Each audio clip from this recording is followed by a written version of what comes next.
Hello ladies and gents, welcome back to the Amateur's Mind.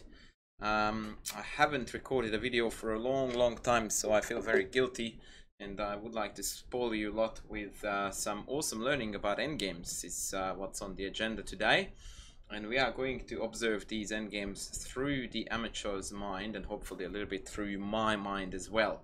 I have got two positions only on the menu for us today, both of them coming from two of my students' games, and we are going to take these endgames apart in order to understand what's going on and how it could have and should have been played. So in the given position it was white to move, and white's move in this position was rook e3, which was obviously coming from the general principle of blockading a passed pawn. However, at this particular time, and in fact in general, you would much rather use a king to blockade this pawn, especially in the absence of knights on the board that can give annoying checks from either of these squares. So now the king on a dark square is an absolutely uncontestable authority, and it would have allowed white to use the rook for a far larger purpose. Along the open file, potentially attacking the pawn, potentially penetrating black's position. This rook on e3 is shockingly passive, and unless we can win the pawn on e4 by force, this is going to be a major issue. Alright, bishop g4, c5. I really like this move, although more than likely we will have to jettison the pawn, but it was absolutely important to extend the scope of the bishop so that we can gain some activity and bring all of our dudes towards the main battlefield. So c5 was fine, c6 awesome, takes check I'm quite cool with, king went there, and rook d1. Okay, so let's pretend, because the example is quite interesting, that this is not a blunder here. So the game carried on. And this is one of the crucial moments that I wanted to grab from this position. I totally forgot about that tiny little blunder there, by the way. Because there is a lot of misunderstandings going on about pawn structures and how we should move pawns and so on. And I thought that this example was somewhat fitting the bill. So I thought that I would grab this. So when you see pawns like this is something of a structure that a lot of weaker players very frequently employ by either pushing this pawn forward when this one is already up here, or pushing this pawn up from here to here.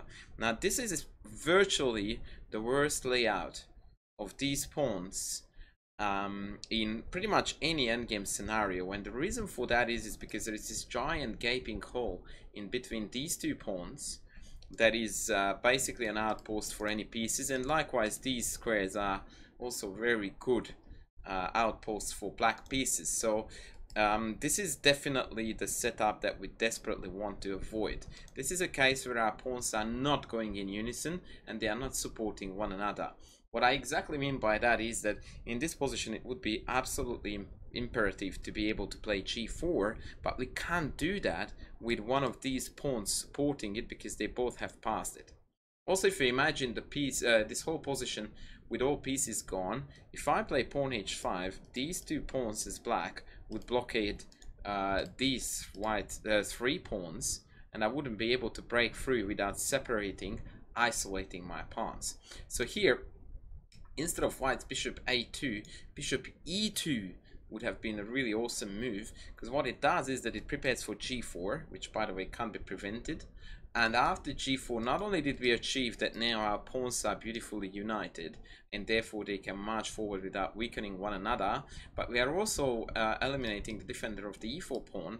So now the bishop is forced further back, thereby weakening the defense on the e4 pawn. So whenever you can help it, try to avoid such pawn structures like this, when between the two pawns there is a giant gap that is very difficult to fix. In fact, it's a very irregular case when a very simple move like bishop e2 resolves this problem without black being able to do anything about it. I mean, imagine if black had a knight here and I had a knight here, yeah? So if we had an extra pair of knights, this square would never ever be reconquerable for white. So bishop a2 was a bit of a lemon here. Rook b8, rook d2 back to stop the check, h5, king g3, moving totally towards the wrong direction. White has nothing to do here. It is a really poorly timed, but even more importantly, very badly planned move, because it doesn't serve any intentions whatsoever.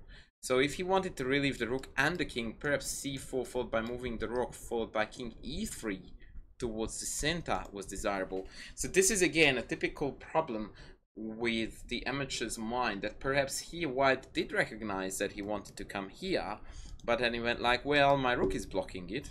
By the way, please note back to how he started the position, where I already said king e3 was the right move.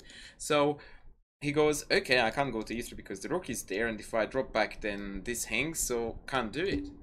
Well, that's not good enough. So if this is the very best square for the king, and therefore the very best plan we can pursue, then we need to look a little deeper and see how we can make it happen. And c4 is ugly as sin, because it basically shortens the diagonal of the bishop and creates a potential target on c4 for this bishop.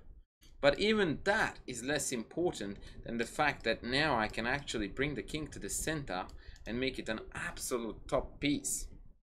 So that was really bad. Was immediately recognized that it was really bad. Trade, c4 again. Quite a good move here, because again it relieves the rook, allows the king to come in. And now White is doing swimmingly well.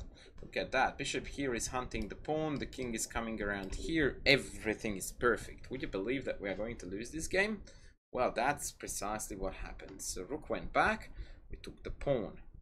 King went to f6. Rather poor choice in my opinion, but probably black was in denial in terms of recognizing that he was fighting for a draw.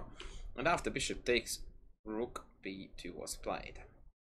Now, when you face a moment like this, when a piece that was previously utterly useless and it became instantly very active, the first thing that I would recommend you to do is to actually have a proper look into what that piece can do now that is hurting us. Because if you do that, like I don't think White did it here, you would recognize that the answer to that question is nothing whatsoever. Because this check, whilst somewhat frustrating, does nothing. This pawn is protected. So people here would panic. A lot of club players here would go like, oh my god, this check is coming, I'm in trouble, I'm this, I'm that. Nope. Not at all.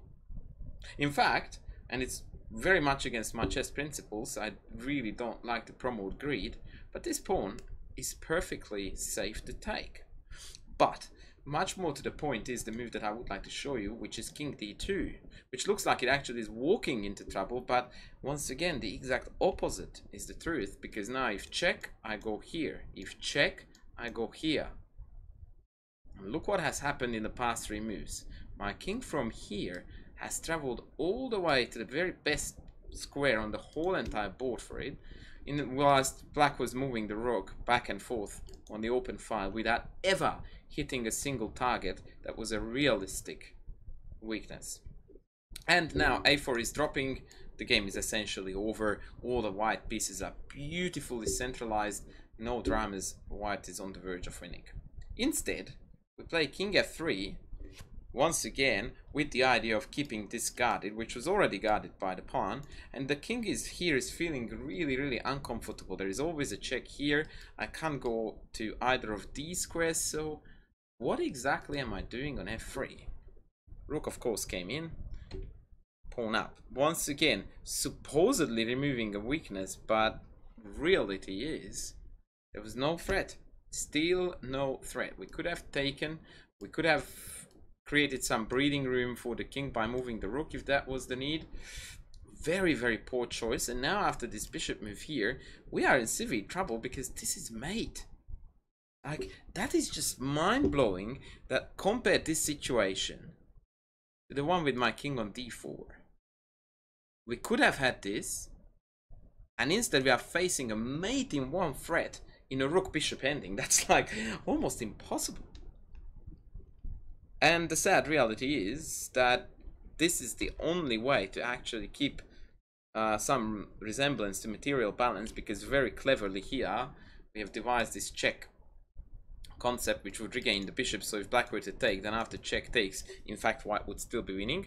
But black was to have none of that and play check, bishop blocked, trade, king takes f5. Now any given time when such drastic change occurs on the board, I really highly recommend that you take a deep breath and you go like, alrighty, let's have a proper deep look into what is going on here. And obviously the psychological trend is really rubbish, because we went from 2 pawns up, or at least a pawn up plus potentially another one, to a pawn ending that is very clearly at best a draw. So you really hate yourself at this moment in time.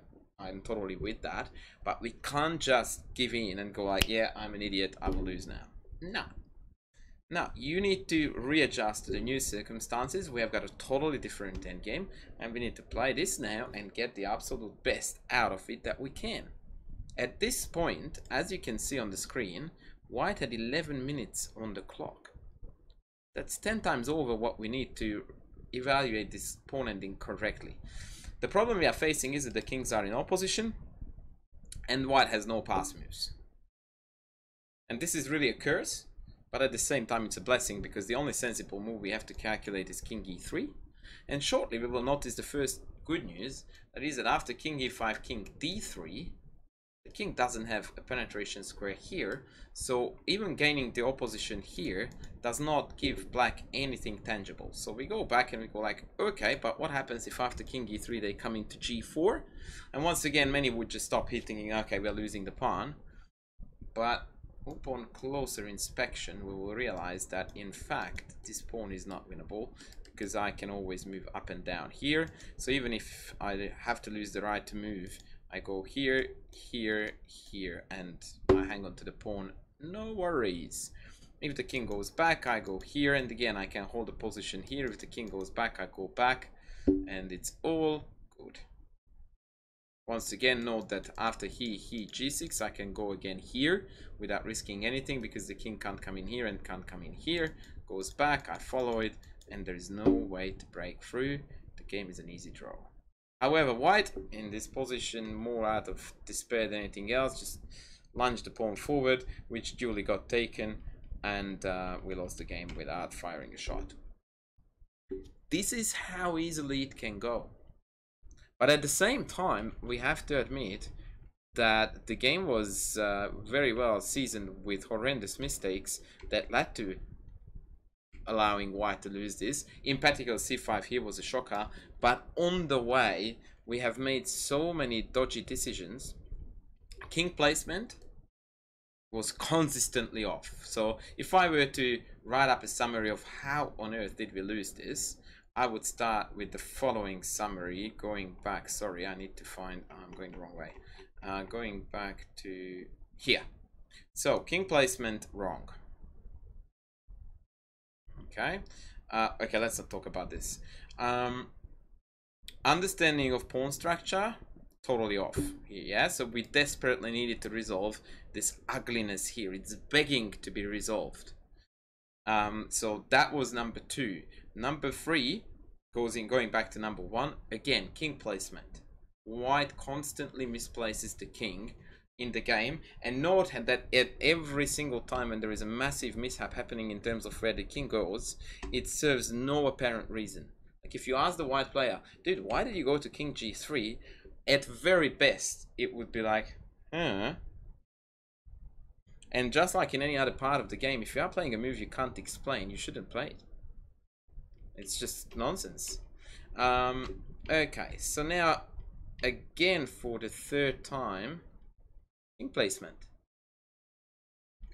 There we go. Being afraid of phantoms and seeing ghosts. A very common problem in the amateur's mind, that this pawn needed security. No, it did not.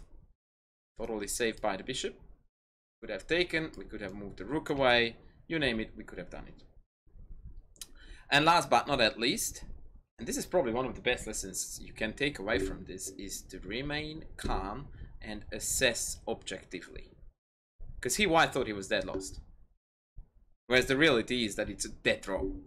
And it really does suck when later on we actually figure out that we didn't quite botch the game, and in fact we could have saved a valuable half point. So that was this one, and then I'm going to move on to the next one, which I like even more. This is a really, really awesome game. An endgame situation occurred in my student's game here, who is playing black like so.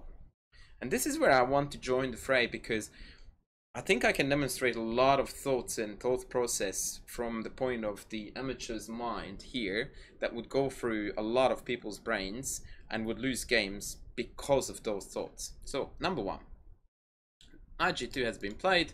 The pawn on d6 is hanging. The rook is hanging on f6. So the amateur's mind will go, I need to defend both. My only way to do that is rook f6. And so I'm playing rook f6. Terrible move. After rook takes, pawn takes, we have got 3 isolated pawns. And although this one fixed on white, I think that this is not really offering any realistic chance to black to win the game. Not to mention, yeah, I think that's the best I can do. So this would be the first mental block where we wouldn't look anywhere else, because oh my god, losing d6 means we are losing. Just fundamentally wrong.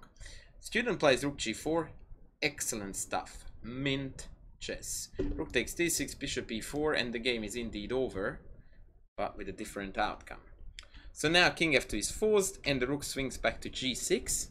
Note the difference. Just a little bit of creativity and a little bit of thinking, and no ugly pawn structure on the king side. We have connected 2 versus 1 here, and a reasonably good bishop versus knight in a scenario where pawns are on both sides.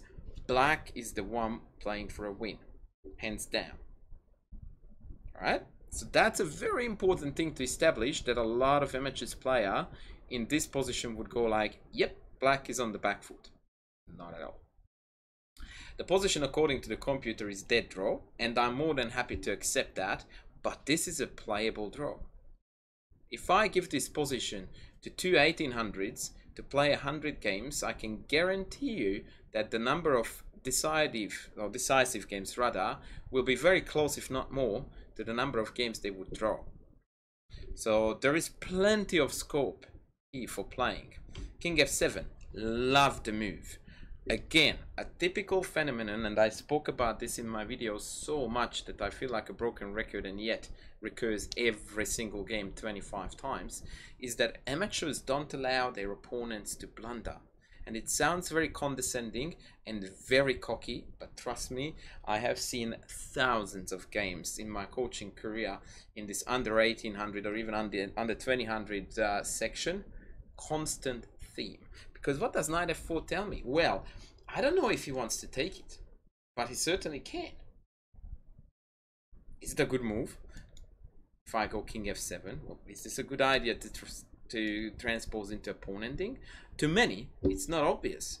For a seasoned eye or for a master, it's clear cut that it's a shocker of a move, because we are in the so-called outside pass pawn scenario where the white king has to linger around these two versus this one in order to avoid watching these run to the baseline, and in the meantime the black king is going to munch all those queenside pawns. Crystal clear case, you don't even need to technically calculate this.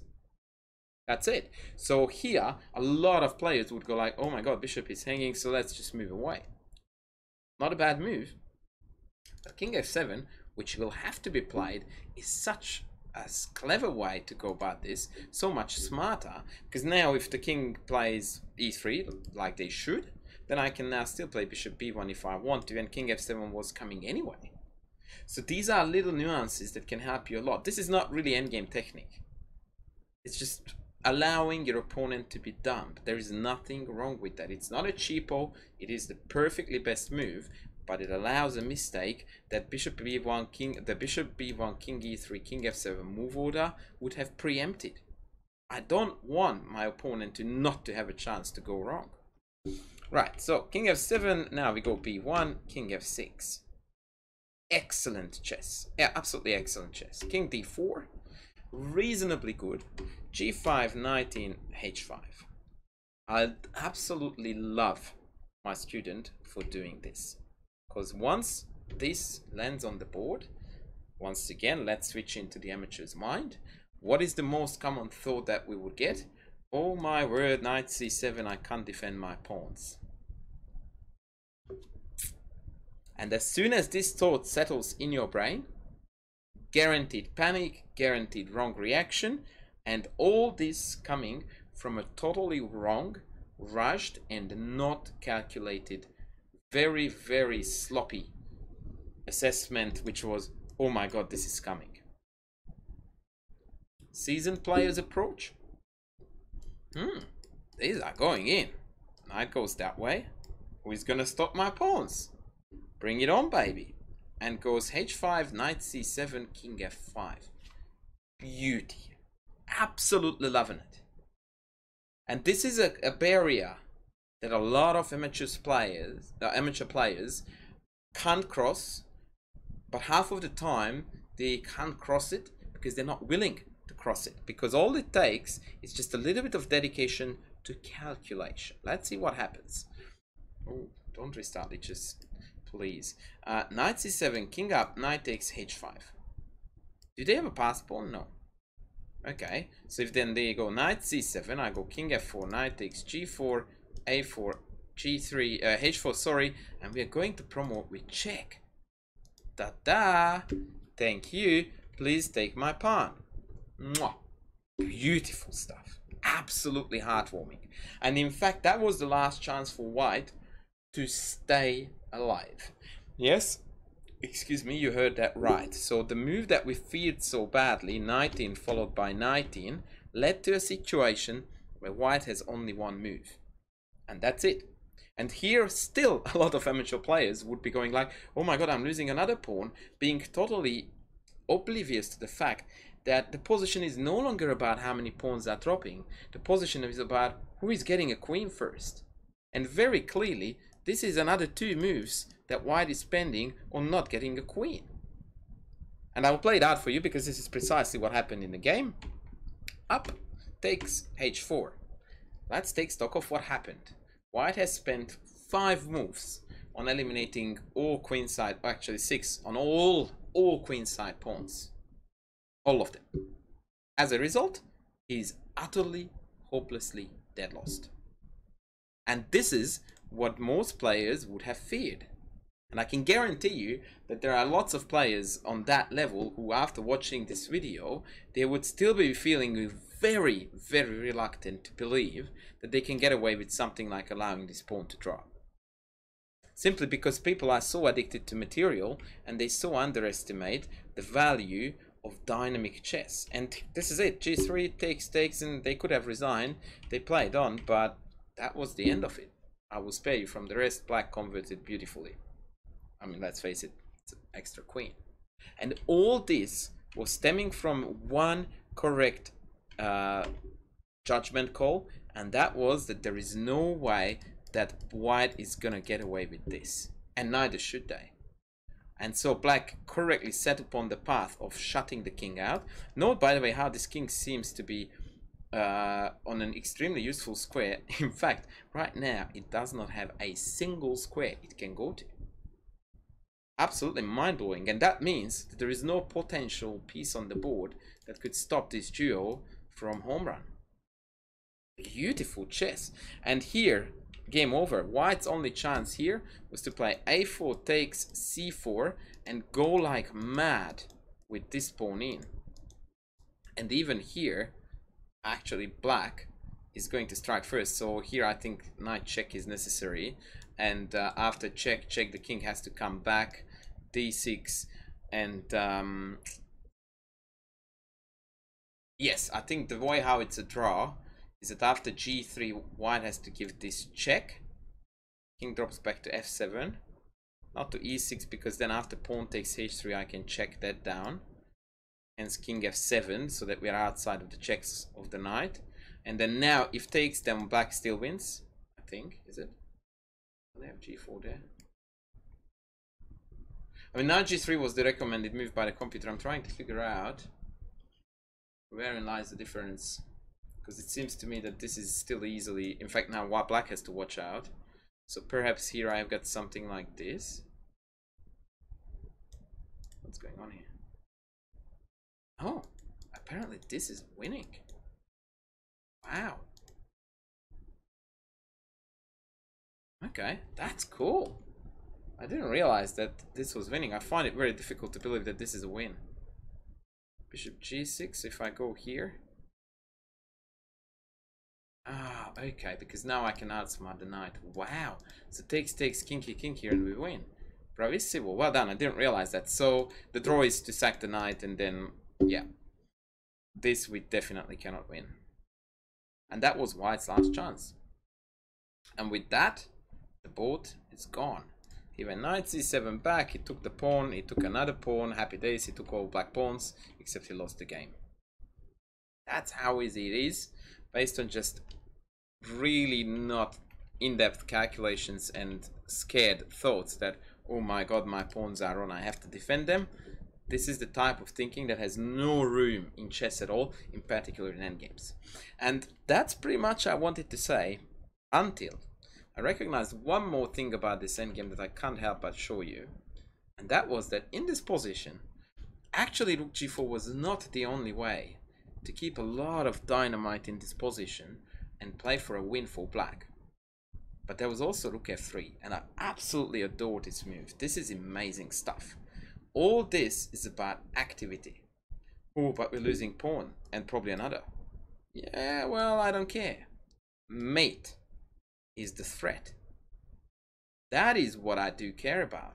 Note how here knight h4 instantly loses to rook here. And the knight has no squares to go because knight g2 allows the mate. Game over. Yup. So pawn h4 has to be played. Check. King here. Bishop e4. Note what a monster this bishop is here. Rook f2 game winning threat. Right? King g2, rook g8. Rook g1 game over. And the best part of it, that is absolutely awesome, is that after knight e3, we have got check. King can't come back because check wins the knight, so has to go back. And after rook e2, we win the knight. Like, that's just mental. How good is this?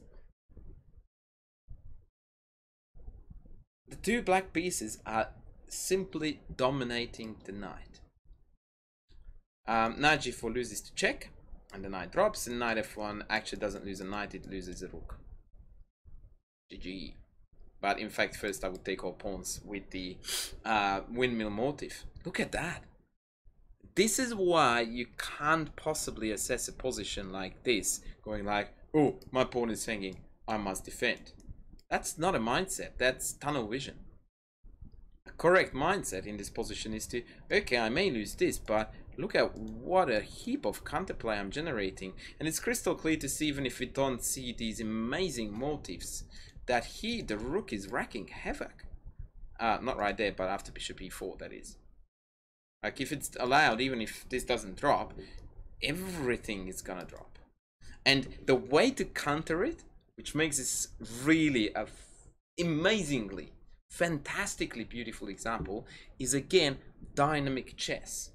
Oh, I want a pawn, let me give it back to you. And actually, by forcing black to take it, now the white rook, being the only active piece on the board, can actually constantly chase the bishop on the diagonal. And there is no better way to continue for either side than to repeat moves. Amazing stuff. Like if I take the pawn here, for example, then white can pick up a pawn here, and again, if the bishop comes back, we continue the chases. Any other case, we have shredded too much material for either side to be able to claim a better position. What a scenario. So overall, this is probably a good wake-up call to a lot of players who tend to be extremely materialistic, but being materialistic is not necessarily as bad as being materialistic, and as a result of that, having a total tunnel vision that directs our thinking at all times. That's the problem with materialism, because then we are going to end up playing uglies all the time like this, missing out on beautiful opportunities like that one was in the game, or even this one that I showed you later on. And again, once we do make that call, we also are going to fail here to play the correct move due to being worried about materialistic considerations, whereas that was the only way for black to potentially turn this dead equal position into a win. So that was me for today and the Amateur's Mind. I hope you guys like it, and I will be back with more soon. Bye.